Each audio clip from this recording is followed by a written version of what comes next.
What's good, YouTube? It's Nas, and we back with another video. Roll the 900 subscribers, of course. And in today's video, I'm going to be talking about Jalen Duren. And how many centers do we think is better than Jalen Duren at this current moment? Because I can really only list two at the top of my head. And really, ever since Cade Cunningham went down with this injury, a lot of people expected the Detroit Pistons to struggle a little bit. But that's been neither of the case. And I feel like sometimes we forget that Jalen Duren was an all-star this season, and this is a contract year, and Jalen Duren is really making his case for All-NBA right now. And really, ever since Cade went down, he's giving you efficient buckets. He's giving you a low post guy that can actually go score down low. He's giving you a little pull-up midi in the mid-range area. So Jalen Duren has all the physical and obviously the skillful tools to be one of the best big men in the league. And that's why I'm asking y'all, like, how many centers in the league right now are we putting over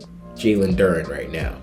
Because I know centers are offense, defense, whatever. But when you look at Jalen Duren's offense compared to his defense, yes, there is defensive concerns. And the Pistons players do cover up for what Jalen Duren is doing on the defensive end. But at the same time, on the offensive end, without Cade Cunningham, Jalen Duren is producing, if not better, if not slightly worse numbers, in which a season where games where you don't have your point guard, that obviously Jalen Duren is a lob threat for Cade Cunningham, and he has to get the ball on a low post now because obviously there's no really premier scoring option on the Detroit Pistons, and the offense or the defense revolving around you, they're game planning to stop you, and they still can't do that. But Jalen Duren this season, I really did think he was having a great season, and he deserved his all-star appearance. This season, Duren has averaged 19.5 points per game, 10.5 rebounds, and 2 assists, shooting 64.5% from the field. And throughout the season, I really did think, or in the beginning of the season, or even still to this moment, I did think Jalen Duren was the best center in the Eastern Conference. And I know that's probably a hot take right now, and maybe I'm going too far with that, but I just saw a lot of skill in Jalen Duren's game, and I just saw no way you can really stop him. And he's only, 6'11", 6'10", and he's still overpowering you for how strong he is, and he's only 21 years old. So there's so much to grow when you're looking at Jalen Duren. That's why, I don't know, like, offering him the Supermax, yes, it can set your franchise back. Don't get me wrong. For a player that's obviously so lopsided on his offense, defense, whatever, but when you look at Jalen Duren's skill, you're not going to get another center right now, at least. Like, everybody that is skillful at the center position is locked up for the next 5 to 4 years. And really, when we talk about centers, like I said earlier, the only centers I'm putting over him is Nikola Jokic, Joel Embiid, and Wemby, my bad. I said two. Y'all probably gonna get on my ass for that. Wemby, and that's really it. Like, Karl Anthony Towns is having a down season because of obviously his role in the Knicks offense, in which he's not getting the touches which I believe Cat deserved, and Cat was still an all-star in obviously the role he is right now, in which maybe there's debates whether Jalen Duren or Karl Anthony Towns, or maybe Jalen Duren just leapfrogged him because of the ability of people not to watch Knicks games. But anyway, this is a Jalen Duren video, and we're talking highly on him. And right now, the Pistons are 55-21, and they have a real good chance to win 60 games. And Cade Cunningham could possibly return within the next week if he wants to be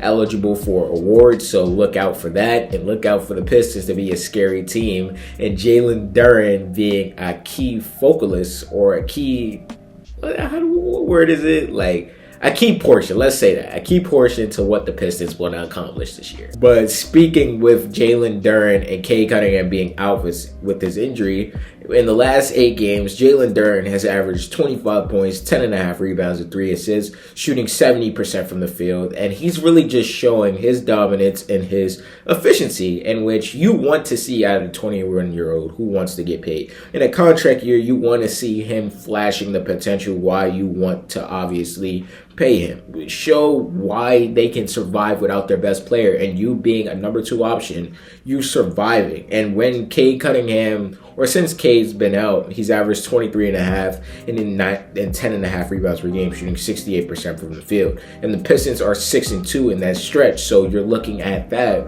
and you're looking at Detroit obviously having high hopes, and Cade Cunningham being out with a collapsed lung, and their second best player, who we did not think that could do it. Or I'm talking about the NBA world. Maybe we did think the Pistons would survive because how they play, but they have been great without Cade Cunningham. And it's not really an insult to say that you're losing to the Pistons without Cade Cunningham, because yes, we know how special Cade Cunningham has been this season, but Jalen Duren is also showing how special he's been this season. And when Cade Cunningham comes back, I do think there will be a lot more low post touches for Jalen Duren. And yes, there was low post touches when Cade Cunningham was out the game or like sitting on the bench, but at the same time, when Cade Cunningham is even on the floor, there will be Jalen Duren post-ups. There will be a chance for Jalen Duren to show the world what he has. And when you look at Jalen Duren and you look at the seasons he's had before, like, this is really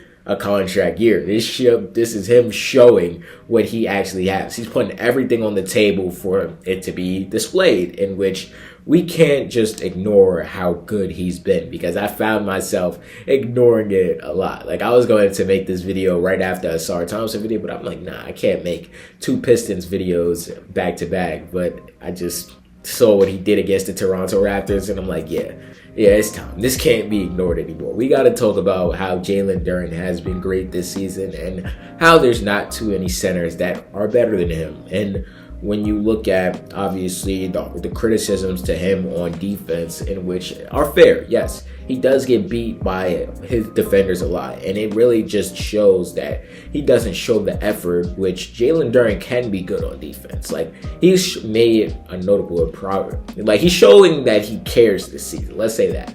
But when you have the defensive personnel that the Pistons have, when you got obviously a Sarr Thompson second in the defensive player of the race right now, Isaiah Stewart, your backup big man that obviously might make an All-NBA defensive team. You got Ron Holland, my bad if y'all saw that, but you got Ron Holland, obviously. You got Cade Cunningham, who is a defensive point guard. You're just looking at this team that is told to win. And I feel like people are expecting an early collapse by the Detroit Pistons, in which I feel like you shouldn't really expect it. Like, I feel like when we look at young teams and they make strides, we often just compare them to the past. Like, we compare them to, or right now we're comparing this Pistons team to last year Cavs. We're comparing the San Antonio Spurs to the 2023-2024 Oklahoma City Thunder. Like, I just don't understand those I don't know. I'll get to that Spurs point in another video.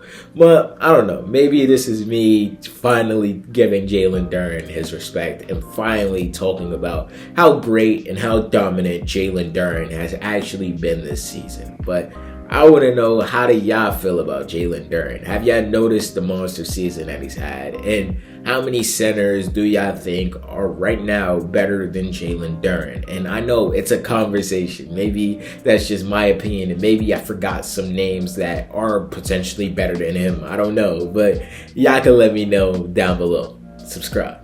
What's good, y'all? If y'all made it to the end of the video, I hope you guys enjoyed this video. And there's a video right here. I'm pretty sure you're gonna like it if you like this one. And the channel icon's right there if you want to just check out the channel in general. And yeah, leave a like too, because it really helps the algorithm push me out. And yeah, I appreciate y'all for watching this video nonetheless.